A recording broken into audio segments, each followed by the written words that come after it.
Hi everybody, today I'm going to make chocolate peanut butter cookies from ingredients I have on hand.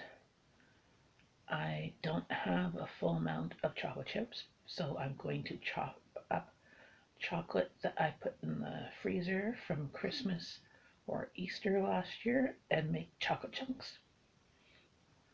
So I hope you enjoy watching me do this recipe.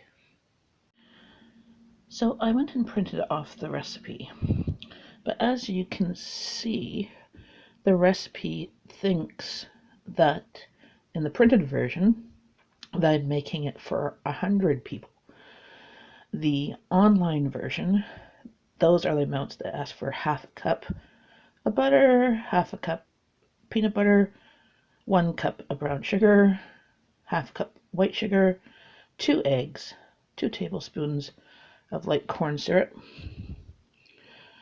2 tablespoons of water, 2 teaspoons of vanilla, 2.5 cups of flour, 1 teaspoon of baking soda,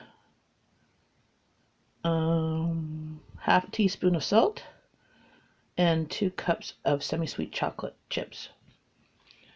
So I went back to the online version and wrote those out because I am not making it for 100 people, and I do not have that much flour or eggs or anything in the house right now. So right here, it says to cream the butter, peanut butter, brown sugar, and white sugar until smooth. So I put the butter in there. And I'm going to use the natural peanut butter because it kind of separated and it's still good, it's not bad. Just not going to measure it very well. I'm going to put some of this in there because the amount of sugar and corn syrup that it has in this recipe, it doesn't matter. Like, I think it's going to be too sweet, honestly. So the natural peanut butter has like no sugar in it, and I want to use this one up because it's separated and it's hard to kind of spread anyway. So I'll go measure that. So there's about half a cup of peanut butter. As you can tell, there's a bit of oil and the big chunks of the peanut butter. I don't really measure much. Here is the brown sugar and white sugar. 1 cup of the brown sugar and half a cup of the white sugar. And then I will turn it on using my KitchenAid.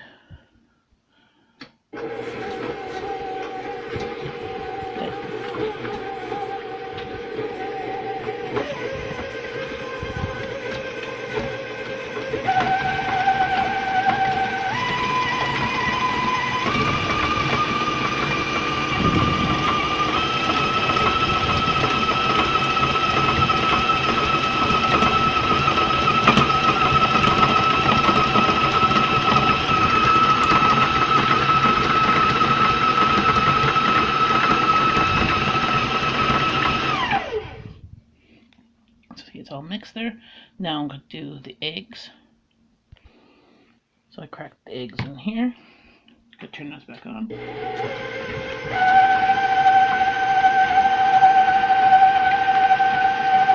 that going.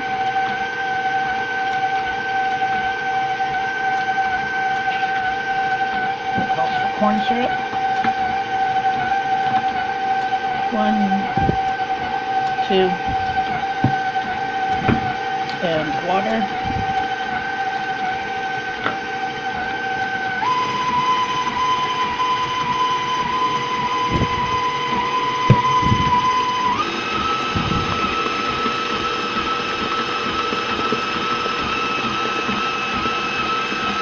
And vanilla.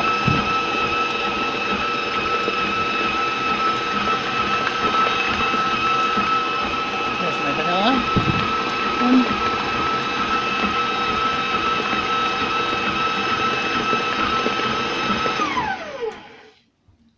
So it's nice and creamy. Then I'm going to do the flour mixture to dump in here, but I'm also going to chop up some chocolate left over from Christmas to make 2 cups of chocolate chips or chocolate chunks. Actually, I'm not going to use this one because this one's peppermint bark. So it's white. I'm going to go find something else. And I found part of last year's bunny to chop up. So I'm going to chop him up. So here's the chopped chocolate bunny from last year. I buy them on sale after Easter for about 25 or 50 cents. And put some in the cupboard, some in the freezer. So I'll always have chocolate on hand because you can never run out of chocolate. And I'm going to use the last bit of chocolate chips as well. So now I put 2.5 cups of flour.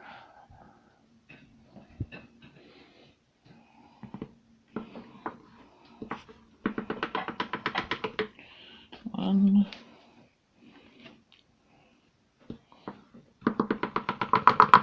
Two. And half that.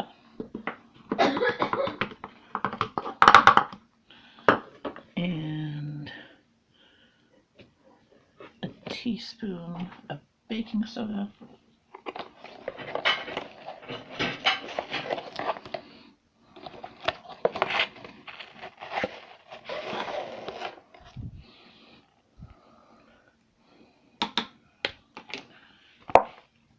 And half a teaspoon of salt. That's half a teaspoon. All that down. And then turn this on low. Because otherwise it'll fly all over the place.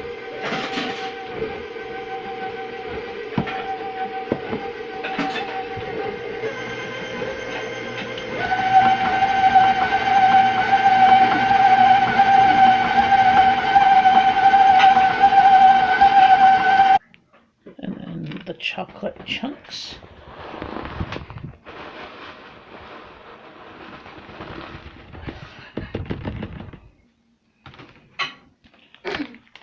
And chocolate chips that were left in the bag.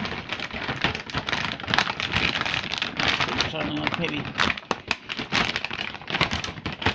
maybe a quarter of a cup. Not enough to really do anything. So there we go.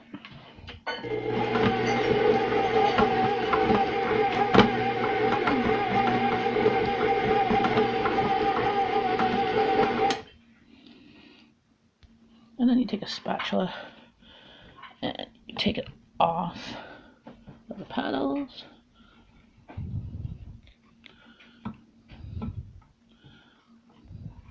This smells really good.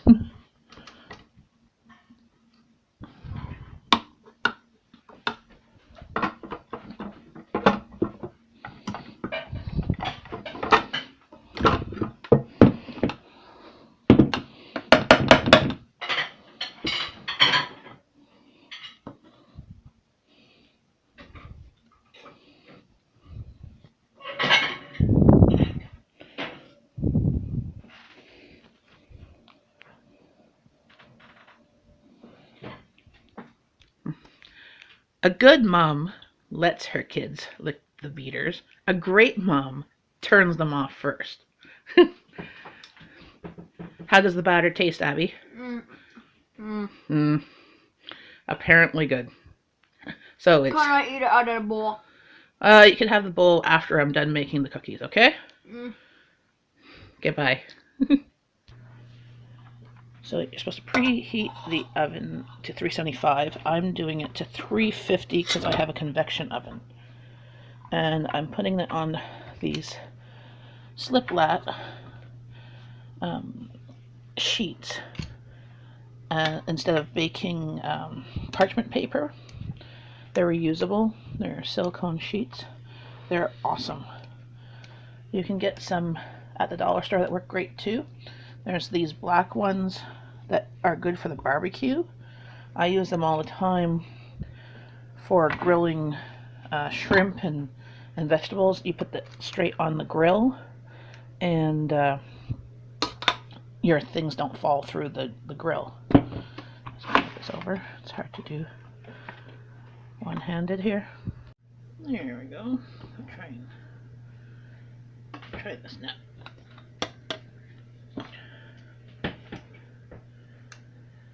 So as I was saying that the mats, you can get these black ones at the dollar store for grilling.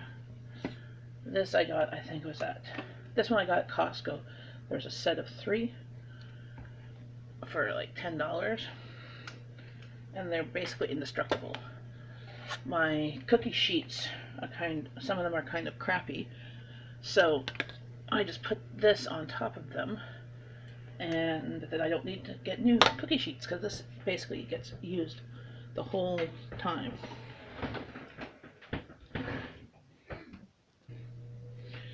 So there's a dozen. Push it up and do the rest.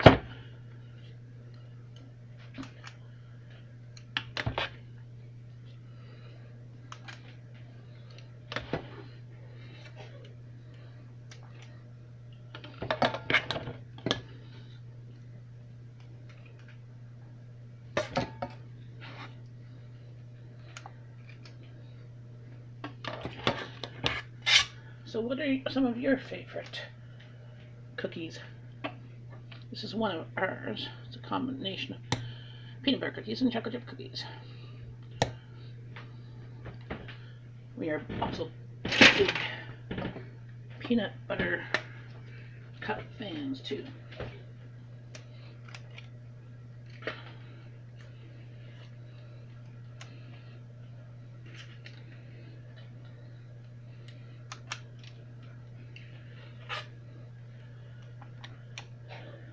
If I didn't have brown sugar, I could use all white sugar or vice versa. If I didn't have corn syrup, I would just omit it. I think the corn syrup makes it a bit more smooth. And I still have enough for another sheet. So this recipe is supposed to do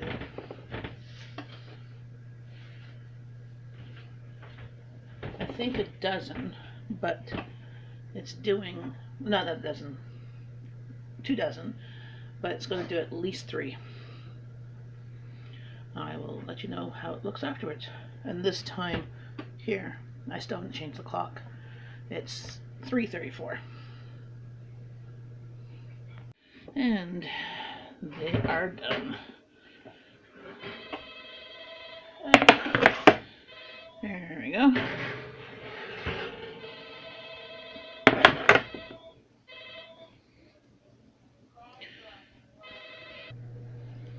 So see how they're still quite soft, because these ones are soft and chewy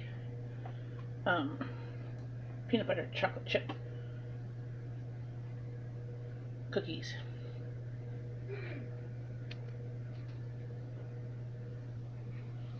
I would normally let them just sit on the tray and cool a bit, but I needed the other tray to make some more.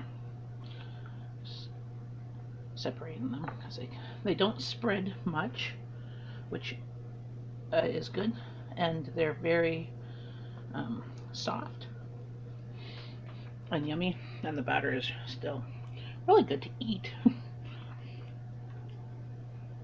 So gotta put those ones in, and they cook for 12 minutes. I had timed them for 11, but they weren't ready at 11. It said 12 to 14. So they're cooking for a bit. So I'm going to put timer for 12 minutes.